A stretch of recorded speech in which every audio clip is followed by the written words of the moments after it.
It's such a happy occasion, 12th January being the birthday of Swami Vivekananda.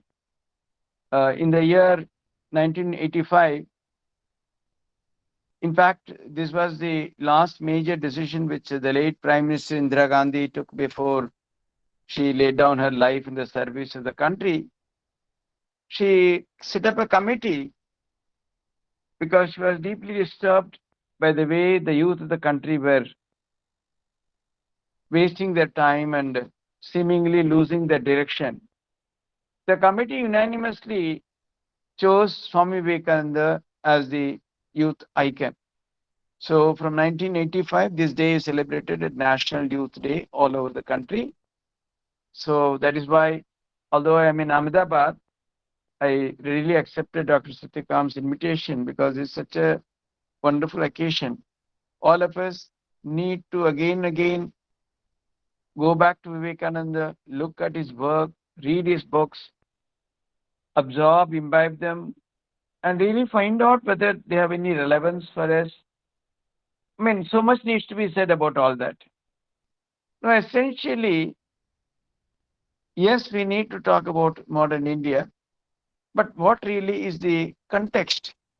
Normally, in our Indian tradition, particularly in Hindu tradition, they talk about Anubandha Chatushtay, four important things which determine any serious study, particularly the scriptural study.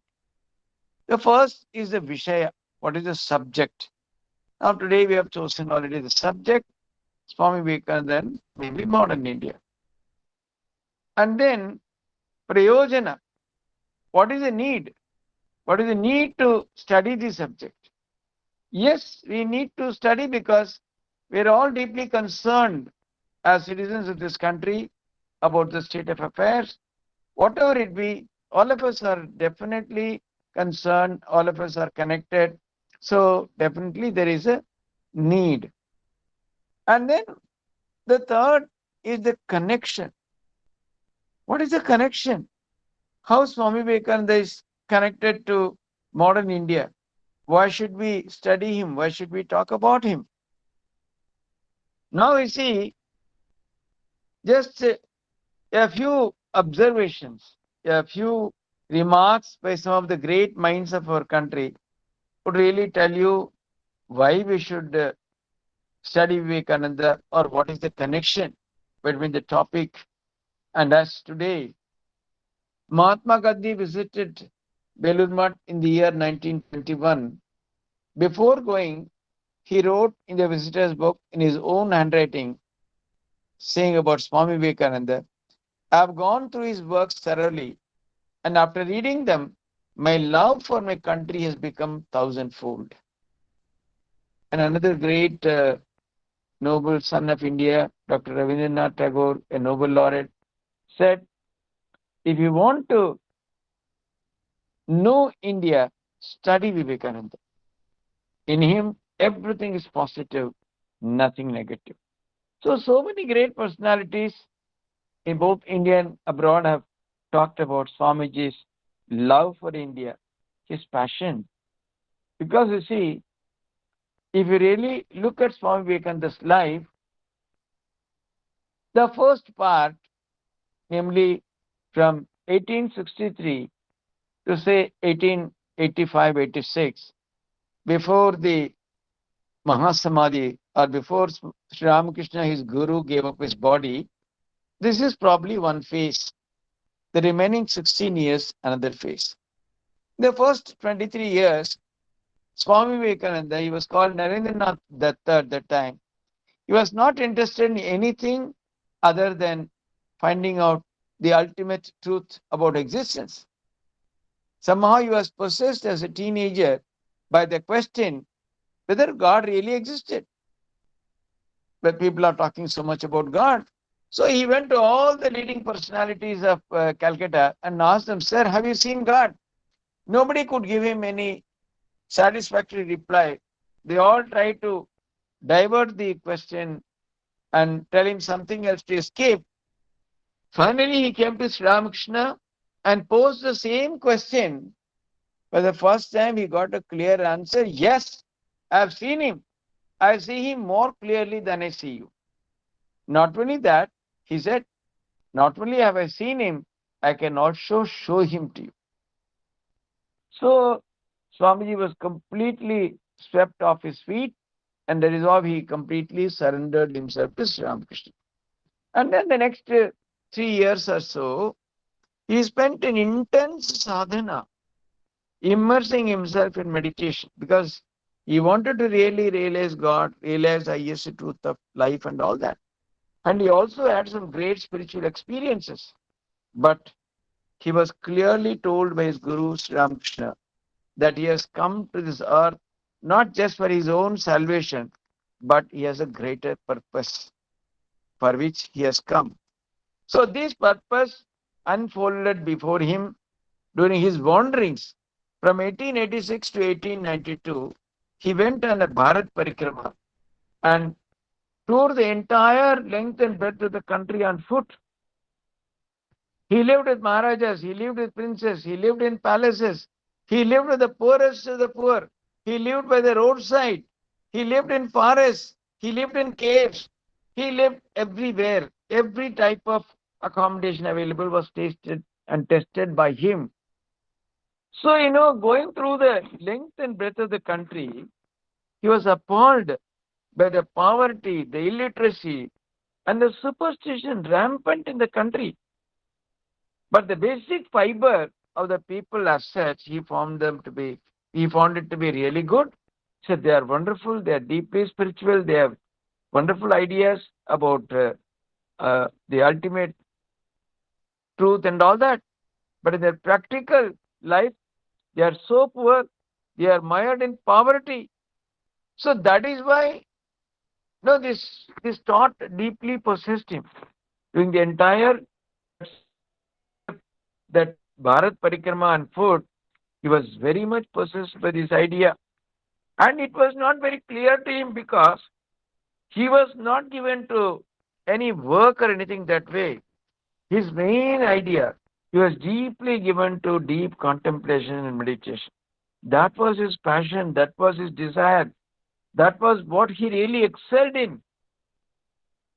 But in all, what he liked to do most. So whether should he do it was not very clear.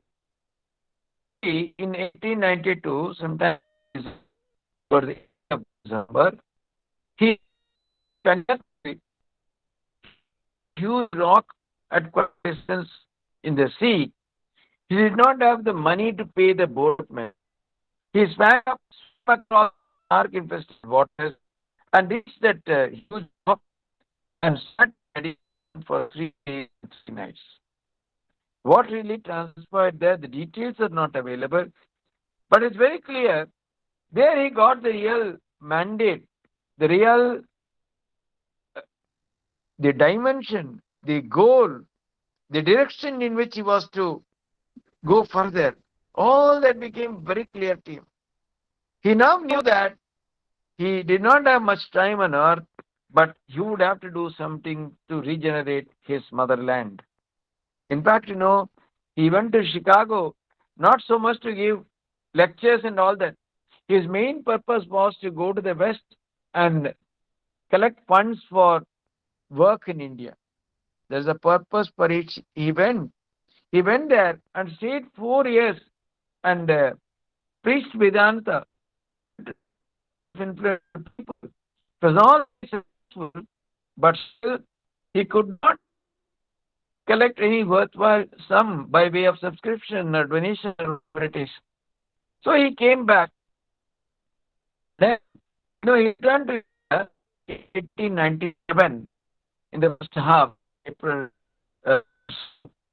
And then in the next 5 years, he dedicated himself for the regeneration of motherland, largely by galvanizing the youth, inspiring them, exhorting them to work, welfare of the motherland.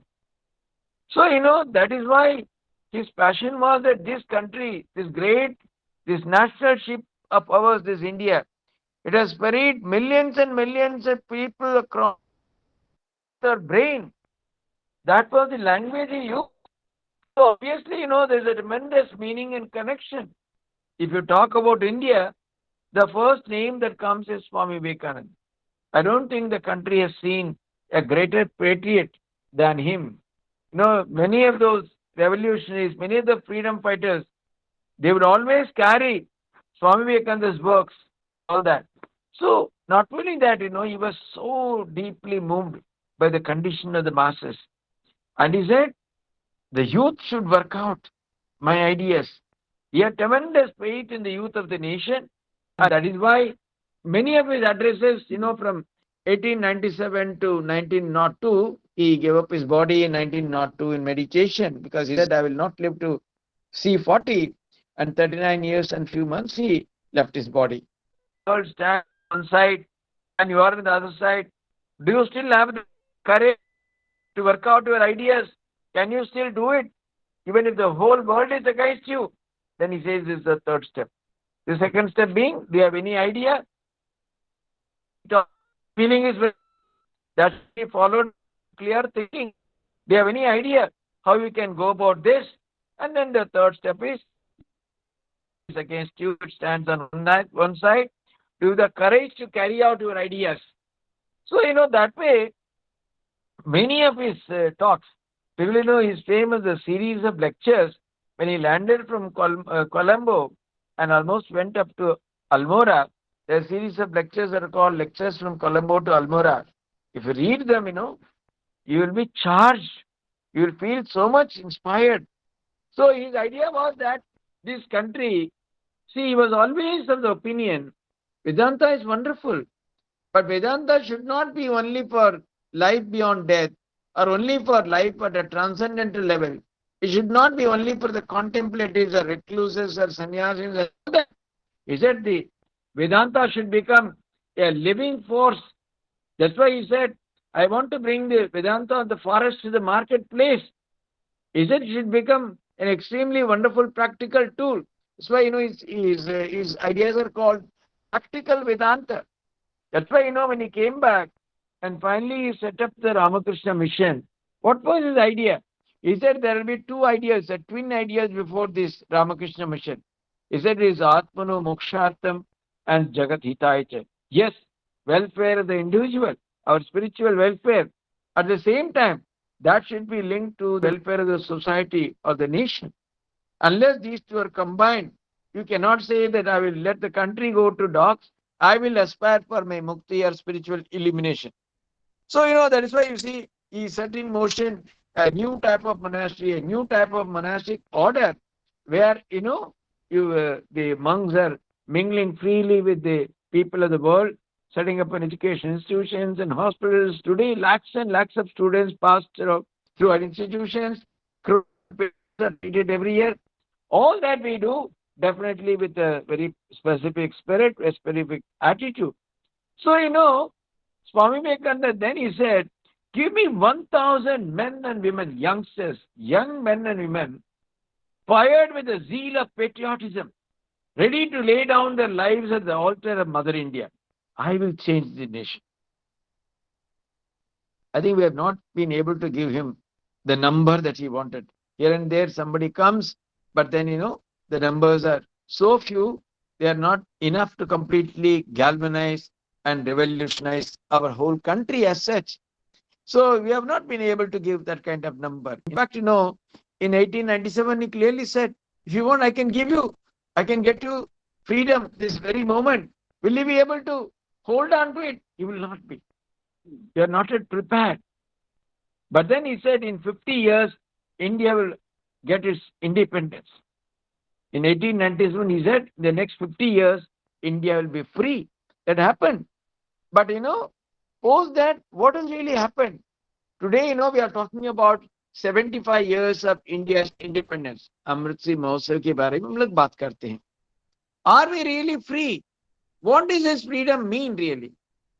Does it mean freedom means go as you like? Today, much of the discussions center around it is men or women or anywhere. The whole idea, everywhere you see the idea of freedom. Freedom meaning whatever I want, I can do. Nobody should say anything. This seems to be the definition of our ideas, our idea of freedom. Does it lead us anywhere? Even after 75 years of independence, why do you still need reservation in our country? We have not been able to, take forward the marginalized, the downtrodden, etc. So much so, even they have to be divided and shown as belonging to an inferior caste or this or that, and reservations have to be made for them. Why? Why are we not able to set up, the countries in such a condition that people are just they come out on their merit? Everybody is giving enough opportunities. There are no lack of opportunities for anybody. Are we able to say that? What is the condition of education today? Even now, there are lakhs of schools, perhaps, which lack even the basic facilities like light, electricity, or water, or washroom, or things like that. There are many schools which function just with a single teacher in rural and other kind of that interior areas. These are all certainly not signs of freedom. What are we talking about? GDP and economy and all that. You may have even a GDP of 7 or 8 or even 9. What does it mean? A few billionaires and millions of people living below the poverty line still can give you a good GDP number. Does it mean anything? Are we able to take with us the masses? What is the condition of the masses today? Go out to the streets and see. Go to the villages and see. We are, I think, Swamiji, if you were to see the present India, he would even be sadder than he was when he went on a Bharat Parikrama. Because, at least in those days, no one was a stranger. Anyone coming to the house at the time of food, if he's hungry, he would be fed. Today, what is the condition? People are really languishing in poverty and illiteracy and all that. We have not been able to make much of a progress. So, that's okay. As Swamiji himself says, what is the solution? Can you do something about it? Who is to bell the cat? Who is to do that? Someone has to do it. We need to really, look at India. Someone has to own it. All of us have to own it. All of us have to take up as our responsibility. Otherwise, the efforts of government, etc., will never be enough. The government can never do what the citizens can do. The government can support us in a small way. But the modern India today, the India which is even now full of poverty and illiteracy and so on, if India is to be regenerated, if we really want to see the dream of Swami Vivekananda, Swami Vivekananda clearly said the future glory of India would far surpass her past glory. I'm not just saying, I'm literally seeing. That's what he said. So it is quite possible.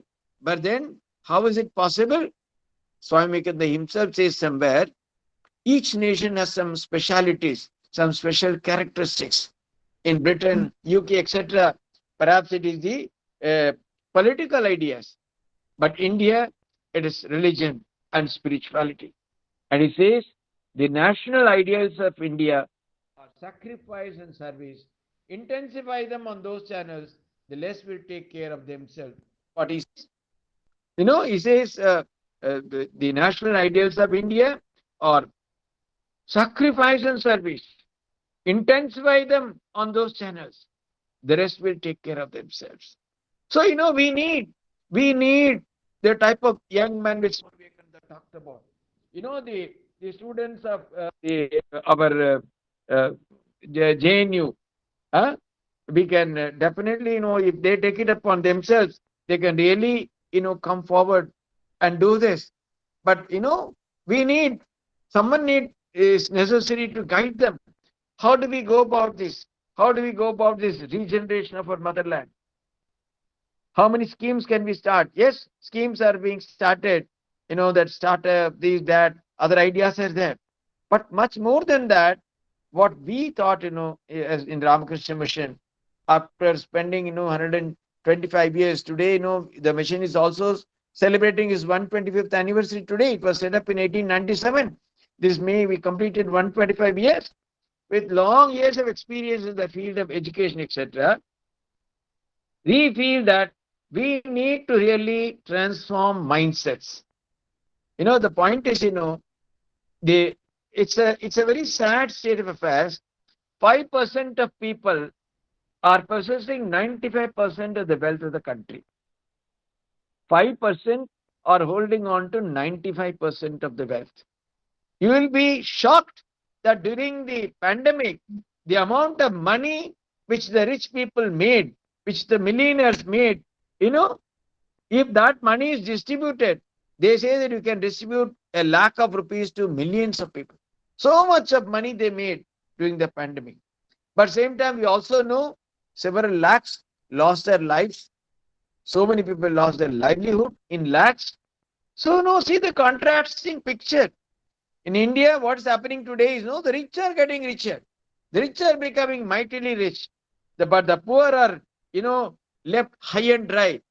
See, the real problem today, more than anything else, is not so much of poverty. It is the inequality. The rich poor divide. That is the biggest problem today in this modern India, in the India of today. How can we address this issue? Can we go house by house and campaign that you should all share your additional wealth that we have? No. I'm saying, you're all in IGNOU, supposing there's next pay commission, and overnight many of you get an increase of 30,000 and 40,000. How many of you will be ready to, set apart 10,000 for the education of the poor or from service activity?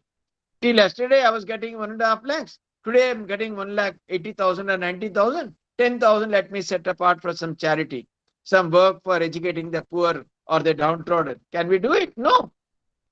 What is necessary to make it happen? Transformation of mindsets. That is why, we want this change to happen in young students, in children, so that when they grow up, they will grow up as awakened citizens. They will work not only for the welfare, they will also work for the welfare of the nation. We need awakened citizens in this country. Without that, it's not possible. So that is why we are running a program called the Awakened Citizen Program, where children are told, children of class 7, 8, 9, or 6, 7, 8, it's a 3-year program, where they are told that Swamiji's ideas of education, where he says that in each one of us there is tremendous power, potential, glory, knowledge, everything is there. Education is just bringing out this. The inherent power and potential in each one of us, that should be brought out. That Swamiji says is the main purpose of education. So, all these are all given to students in a very beautiful way. We tell them how Atma Shraddha or self-belief is so important. Children are told about harmony, about sharing and caring, feeling for others. What is expansion? What is caring for others? All these things are beautifully given to children through modules. Today, this program is running in 6,000 schools all over India. But that is minuscule. There are lakhs and lakhs of schools all over the country. We are getting more demands. But where are the people? We really want resource persons. See, the youth of our country, if they want to respond to Swami Vivekananda's call, let them come and join our program. The awakenedcitizen.org is the website. The awakenedcitizen.org. Let them go to the website and apply for a Vivekananda fellowship. Let them serve 2 years the motherland, just like a military prescription. When they are in many countries, even in Singapore and other countries, you have to serve the national army for 2 years. In the same way, if they can serve in this program, we will give enough for them for the maintenance, etc. But they cannot set up a family and have a costly car or things like that. For 2 years, can they respond to Swamiji's call, where he says the national ideals of India are sacrifice and service? Can they do this little sacrifice, sacrificing 2 years of their precious time and seva, service, the service of the country by participating in this program? Take this program all over the country. Inspire them again and again. If you really want youngsters who are capable, when youngsters inspired with Swamiji's ideas, when they go and talk to children, when they inspire them, obviously, the response would be very good. That's how this program can be taken to more and more schools. So, once for 2 years, just we want them only for 2 years, then they can go back, pursue their higher studies, or take up much paying jobs and all that. Just like, service, a military service like that. 2 years can they serve in this program? Probably they can do wonders, because we really need youngsters who can go to the nook and corner of the country, live under tough conditions, and work for this program, so that the young children are inspired. Once the young children get it, once they are transformed, that would live as a lifelong experience for them, because in this program the children are exposed to wonderful ideas, but nothing is forced down their throat. There's nothing like do's and don'ts. They are given a free choice. They are taught how to make responsible choices in life. Once children learn this, once they are comfortable with all that, these ideas, then they'll be able to again take this forward. And this, once this becomes at a young impressionable age, when they really understand and really get it, what will happen? No, they will grow up as truly awakened citizens. When they grow up, they know that my responsibility does not lie with myself, taking care of myself and myself alone, or at best my family. No, it should go beyond that. Then only they will. Today, if we, as a nation, if we function, it's not a problem at all. For example, you remember for the Ganga Action Plan to purify Ganga, they are spending thousands of crores. Nothing was happening. I think probably they have again abandoned it completely. Thousands of crores. But if there is an awareness, in one day the problem could be solved. Because for thousands of years we have been worshipping Mother Ganga as sacred. The Ganga water is treated with so much of with devotion. It is worship. People are so careful. So if in the nation, if they take it up from tomorrow, we will not pollute the Ganga. It is so sacred, it is so pure. Maybe it may take just 3 or 4 days for 1 week for all of us to implement this. Instead of that, you have spent thousands and thousands of crores. Nothing has happened. So, there will be, unless there is this awareness, unless we understand our life in a larger context, unless we think that my life is not just alone my individual life. Because not only that, this is very, very essential, because the students pursuing higher education, studying in colleges and universities and all that. Do they know that every farmer who has committed suicide has contributed for their studies? Do they realize that? Do they understand that? See, all of us depend upon so much the nature, Prakriti, for everything. What we drink, what we eat, it's all the product of Prakriti. Millions and millions of people have contributed. So it's our own duty in turn to do something for others, to do something for Prakriti, to do something for nature, to do for others. That's what in Gita, what is called yajna. What is the idea of yajna? Sacrifice. It's simply pouring ghee and other things uselessly into fire. No. Of course, they have already found out the scientific reasons, what happens when the smoke goes up and all that. Even leave that. Essentially, what was this? This symbolic of the sacrifice. What we have taken so much from Prakriti, in a small way, we are expressing that through this symbol. That was the idea of sacrifice. So, the Gita is so much, it talks about yajna, how we are constantly taking from nature, but we are not doing anything, not giving it back. So, through this program, maybe there can be other efforts also. But right now, you have got something which is very ripe, very fit, highly doable, extremely attractive for youngsters. Some kind of a national movement. This is a national movement, a national awareness. Something else can also be thought of. But, if it can be done, then probably, our we'll be able to produce citizens who are more aligned to the national goals, the national idea. Of course, one can have one should grow, one should develop individually also. But whatever you do, if it is always kept in mind, we have also to take in account the welfare of others, what would be needed for others, how can we contribute. If the idea of contributor is very strong in every individual, probably we'll see a totally different India. So the modern India, we have taken some of the ideas from the West. We have got the best mobile phones, the best other gadgets and so on. But these are all not real signs of modernity at all. You must understand, we are 75 years old in terms of our independence, but still We are not independent from poverty and illiteracy and that superstition and so on. So much of casteism, so much of division on those lines. All that should go.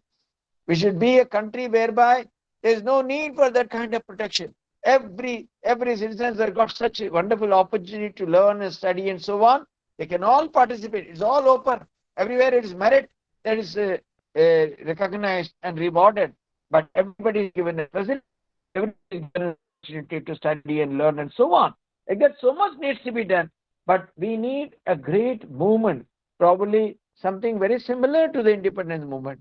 But this time, the independence is not from foreign lands. It's independence from our own narrowness, our own limited feeling, our own selfishness, our own self-centered behavior. How can how each one of us can contribute in a small way to the welfare of at least a few, if not anything else, at least let us introduce the youngsters. I will introduce 5 youngsters to the ideas of Swami Vivekananda. That itself is a great national service. Can we do that? Somewhere, we should understand life in a larger context. Otherwise, it can't go on like this. Today, we see so much of social unrest, so much of fighting, andolan, anything. You come to the street, frustration, because, anything they are ready. Because there's so much of time, there is so much of frustration, so much of anger. Let me take it out on anybody. Let me take it out on any issue. Many of those who are participating in Andolans do not even know why it is being done or what is the purpose. Simply they are joining because they are frustrated. They are so angry. But this should change. This should change. Otherwise, we are in for a great disaster. This kind of the way the gap between the rich and poor is increasing, that's a very, very dangerous sign. And that only spells disaster for the country. But even now there is time. If all of us take it up very seriously, clearly, I don't know how many of the students are listening to this talk today. All of you, the elders who have listened, please go and tell your students they must join this program, contribute 2 years of service to the nation through this program. They are given a decent honorarium to maintain themselves, but for 2 years they must be totally dedicated, committed to the service of the nation, and then of course they can go back and pursue whatever they want. By this effort, we can take this program to lakhs of schools across the country. We need a huge army of youngsters to do this. So we are already, our Nidhi said that we are in the process, but I've already practically set up that institution. Ramakrishna Mission Vivekananda Institute of Values is a beautiful building which has come up in Gurgaon. We'll be launching our other programs from there. So I'm sure we'll be able to. The most important thing is, as Swami Vivekananda said, we need men, men, men. Men, of course, also means women. We want youngsters who are ready, who are possessed by this idea. Think about the nation. Can something, or should I just live for myself alone? If this idea comes, and in the read Swami Vivekananda, so another, of course, the first step would be to read Swami Vivekananda. At least 2 books. His lectures from Colombo to Almora, and the other is Letters of Swami Vivekananda. If anyone reads this seriously, he just cannot remain idle, cannot remain silent to the problems and the difficulties of our nation. I am sure the youngsters would read Swami Vivekananda, be inspired, and be also associated with the Ramakrishna Mission, and try to join some of our programs whereby we can all together try to create a new India, an India of Swami Vivekananda's dream. That's all I have to say today.